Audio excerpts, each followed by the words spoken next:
દાંતા તાલુકામાં ચૂંટણીની અદાવત રાખીને દૂધ મંડળીએ દૂધ લેવાની ના પાડતા ખેડૂતો પોલીસ સ્ટેશન પહોંચ્યા।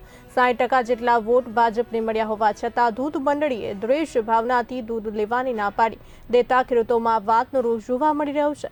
નાનસા રાજેપુરા ગામના લોકો 25 વર્ષથી દૂધ ભરાવતા હતા। પાતળિયા ગામના સરપંચ અને દૂધ મંડળીના મંત્રીએ ના પાડી હોવાનો આક્ષેપ લાગ્યો છે।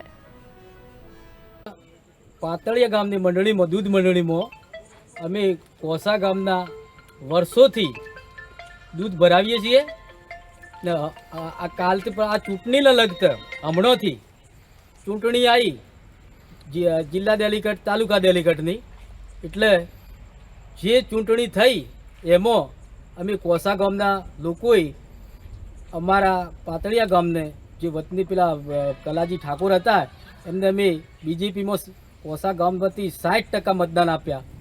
કોંગ્રેસવાળાનો પ્લસમાં છે 40%। એની અદાલત રાખી અમારું દૂધ આજની તારીખમાં લેવામાં આવતું નથી। પાતળિયાના સરપંચશ્રી, દૂધ મંડળીના મંત્રીશ્રી અમારા લોકોને, આદિવાસી લોકોને ના પાડી છે।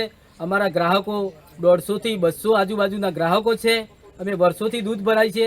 અમારો કોઈ દૂધમાં પ્રોબ્લેમ હોય તો અમને બતાવે, પણ ચૂંટણીની અદાવતથી અમારા લોકોને દૂધ લેવાની ના પાડી છે।